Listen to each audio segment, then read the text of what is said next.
సనాతన ధర్మం ప్రేక్షకులకు నమస్కారం. మనల్ని మనం తెలుసుకోవటం కూడా ఆధ్యాత్మికలో చాలా కీలక భూమిక పోషిస్తూ ఉంటుంది. మనం ఎవరం? మనం ఎలా వచ్చాం? అసలు మనుషులకు, ఇతర ప్రాణులకు వ్యత్యాసం ఏంటి? ఆత్మకు, మనసుకు, శరీరానికి అసలు బంధం ఏంటి? ఇలాంటి ప్రాపంచిక విషయాల మీద అందరూ మాట్లాడలేరు. కొంతమంది విద్వాంసులు మాత్రమే, కొంతమంది మహామేధావులు మాత్రమే మాట్లాడగలుగుతారు. అలాంటి డాక్టర్ విద్వాన్ అమరవాది శేషయ్య గారు ఇవాళ మనతో పాటుగా ఉన్నారు. ప్రముఖ ఆధ్యాత్మికవేత్త, ప్రజ్ఞారత్న బిరుదాంకితులు, అనేక అంశాల్లో ఒక లోతైన అవగాహన కలిగి విశ్లేషణ చేయగలిగిన మేధావి, అలాగే తెలుగు భాష పట్ల అపారమైన ఒక పట్టు ఉన్నవారు. తమిళనాడు లాంటి తమిళ రాష్ట్రంలో తెలుగు విద్యార్థులకు విద్యాబోధన చేసిన వ్యక్తి, 8 డిగ్రీలు కలిగిన డాక్టర్ విద్వాన్ అమరవాది శేషయ్య గారితో ఇలాంటి అంశాల మీద లోతైన చర్చ చేసి ఒక ప్రయత్నం చేద్దాం. గురుగారు నమస్కారం అండి. చాలా సంతోషం, నన్ను ఆశీర్వాదం భగవద్. గురుగారు, చాలా సందర్భాల్లో అనిపిస్తూ ఉంటుంది, ఆత్మ అంటూ ఉంటారు.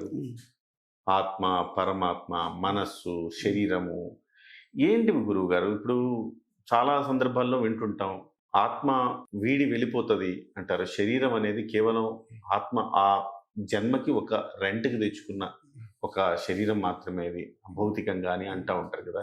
అసలు నన్ను వేధించే ఒక ప్రశ్న ఏంటంటే, ఆత్మ, మనస్సు, శరీరం ఏంటి వీటి మధ్య బంధం?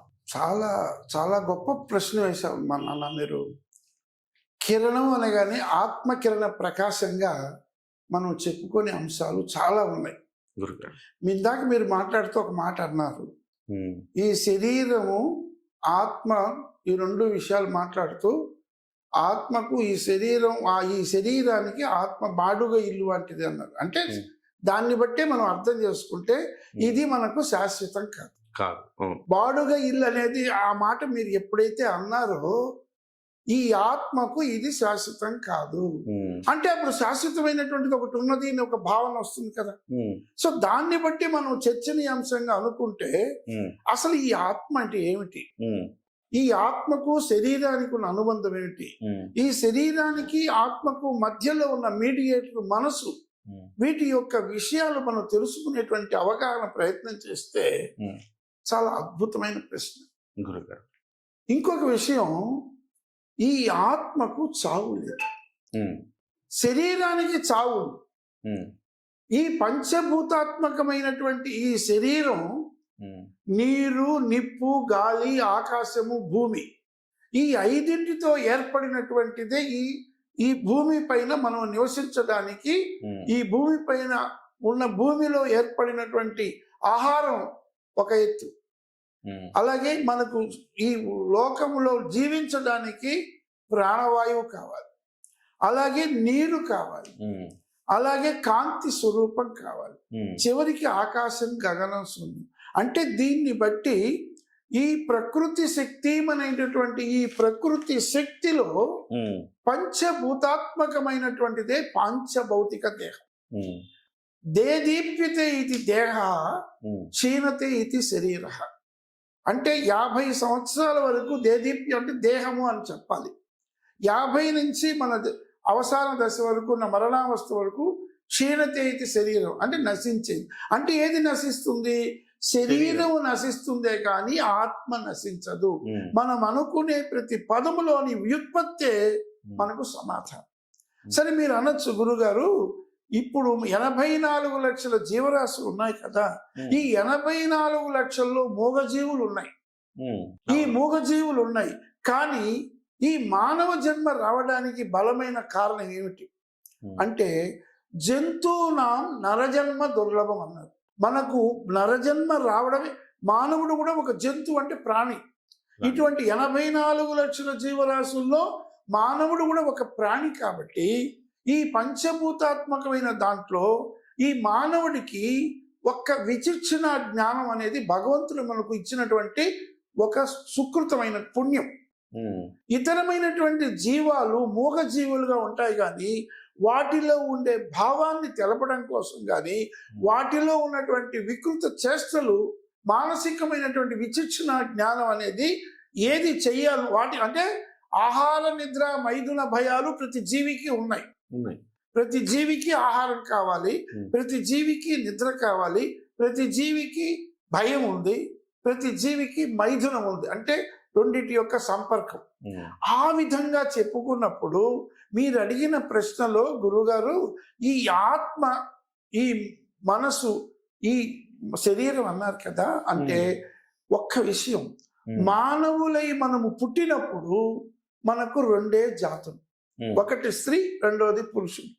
అయితే ఈ స్త్రీ పురుషుల యొక్క సంయోగం వల్ల తల్లిదండ్రులు మనకిచ్చినటువంటి వారి ఇద్దరి యొక్క అనురాగ సంపర్కములో భగవంతుడు ఇచ్చినటువంటి ఆ యొక్క చైతన్య స్వరూపమైనటువంటి కాంతివంతమైనటువంటి ఆ ఇంద్రియమే భగవంతుడు ఏ క్షణములో వారిద్దరూ కలిశారో ఆ క్షణములో ప్రకృతిలో పయనించే దేవతా శక్తి స్వరూపంలో సూర్యాది నవగ్రహాల సంచారములో సూర్యుడు ఆత్మకారకుడు, చంద్రుడు మనకారకుడు అవుతాడు. కాబట్టి ఈ వీరి యొక్క మానసికమైన సంకల్పం వల్ల ఆ యొక్క ఆత్మ భగవంతుడి దగ్గర నుంచి ఎప్పుడైతే ప్రారంభమై అనంత జ్యోతిలో నుంచి మూలబిందు స్వరూపంలో వచ్చిందో, అంటే మనకు 7 లోకాలు 14 లోకాలు ఉన్నాయి.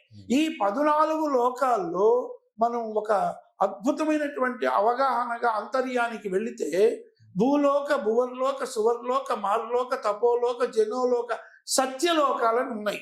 ఆ సత్యలోకంలోనే బ్రహ్మ ఉంటాడని, ఆ బ్రహ్మలోకానికి పైన ఉన్నటువంటిదే మణిద్వీప వాసిని, మనకు మొట్టమొదట మూలబిందు స్వరూపంగా పుట్టినటువంటిదే శబ్దశక్తి. ఆ శబ్దశక్తికి పైన ఉన్నటువంటిదే అంతర్భూతమైనటువంటి అనంత చైతన్య కాంతి, అదే పరంజ్యోతి పరమాత్మ. అంటే ప్రతి ఆత్మలోనూ పరమాత్మ మనలో దాగి ఉన్నాడంటే ప్రతి ఒక్కటి మూల కేంద్రమైనటువంటి ఆ యొక్క అనంత జ్యోతి నుంచి వచ్చినటువంటి ఆ పరంజ్యోతే మనలో ఉండడం ఆత్మస్వరూపంగా ఉంటుంది. అదంతా ఈ ప్రకృతి పరమాత్మ కలయిక అంతా కూడా సర్వం ఈశ్వరమయం అన్నారు. నిర్గుణ స్వరూపుడు, నిరాకారుడు, నిరంజనుడు ఈశ్వరుడు.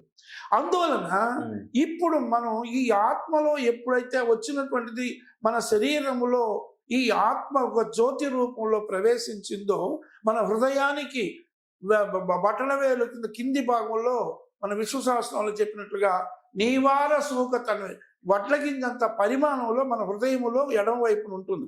సో ఈ ఆత్మ అనే జ్యోతి ఆ పరంజ్యోతి నుంచి లింక్ అయినప్పుడు ఈ ఆత్మ చేసుకున్న పురాకృత దుష్కృత సుకృతాలను బట్టి జన్మ వస్తుంది. ఇది ప్రారంధము, సంచితము, ఆగమని. అంటే దీన్ని బట్టి ఆత్మకు ఎప్పుడూ చావు లేదు. అయితే మనకు జీవనంలో భగవంతుడు ఇచ్చిన ఒక్కొక్క జీవికి ఒక్కొక్క ఆయుస్సు భగవంతుని నిర్ధారణలో ఉంది. కాబట్టి ఈ విధంగా సృష్టికి కారణభూతులైనటువంటి నవబ్రహ్మల యొక్క కలయితో బ్రహ్మ దగ్గర సృష్టి ఏర్పడింది. కాబట్టి ఇటువంటి కశ్యపాదుల వల్లనే గోగణం ఏర్పడింది. ఈ కశ్యపుడికి అదితి వల్లనే సూర్యనారాయణుడు పుట్టాడు. అంటే ఈ విధంగా దేవతాంశమైనటువంటివి ఉన్నాయి, రాక్షసాంశం దితికి. సో ఆ విషయం పక్కన పెట్టి ఇప్పుడు మనం తెలుసుకునే విషయం, మీరు అడిగిన ప్రశ్నకి మనం డైవర్ట్ కాకుండా, ఈ ఆత్మ అన్నటువంటిది దైవత్వ స్వరూపము, దాన్ని దివ్యత్వం అంటారు. ఈ ఐహిక జీవనములో ఈ 84 లక్షల జీవరాశుల్లో మానవుడికి 120 సంవత్సరముల ఆయుర్దాయం అని చెప్పడం వల్ల మనకు ఈ సూర్యాది మనం పుట్టిన సమయములో ఆకాశములో గ్రహ సంచారములో సూర్యాది నవగ్రహాలకు ఒక్కొక్క దానికి ఒక్కొక్క వయసు ఉంది. సూర్యగ్రహానికి 6 సంవత్సరాలు, చంద్రుడికి 10 సంవత్సరాలు, కుజుడికి 7 సంవత్సరాలు, బుధుడికి 18 సంవత్సరాలు, గురువుకి 19, శనికి 19, శుక్రుడికి 20, ఈ కేతువుకి 7 సంవత్సరాలు. ఇలా ఉండబట్టి ఆయా పుట్టినటువంటి జన్మ జాతకాన్ని బట్టి ఆ పుట్టిన తరువాత చెప్పబడేదే జ్యోతిష్యం. ఓకే. ఈ విధంగా మీరు అడిగిన ప్రశ్నకి శరీరం నశిస్తుంది, ఓకే, కానీ ఆత్మ నశించదు. తిరిగి ఈ ఆత్మ తాను చేసుకున్న పూర్వపుణ్య సుకృత దుష్కృతాలను బట్టి పునరపి జనన ఇది సూక్ష్మంగా ఈ రెండిటికి మీడియేటరే మనస్సు. ఈ మనస్సు అనేది ఆత్మ యొక్క ప్రతిబింబం. ప్రతిబింబం. సో కాబట్టి మనసు ఆత్మ కనపడదు, మనకి మనస్సు కనపడదు, ఆత్మ కనపడ శరీరం మాత్రమే మన కనపడదు. కంటికి కనపడేటువంటి ఐహిక చచ్చులు కనపడేది ఇది స్థూల శరీరం. మన అంతర్భూతంగా ఉన్నటువంటిది సూక్ష్మ శరీరం.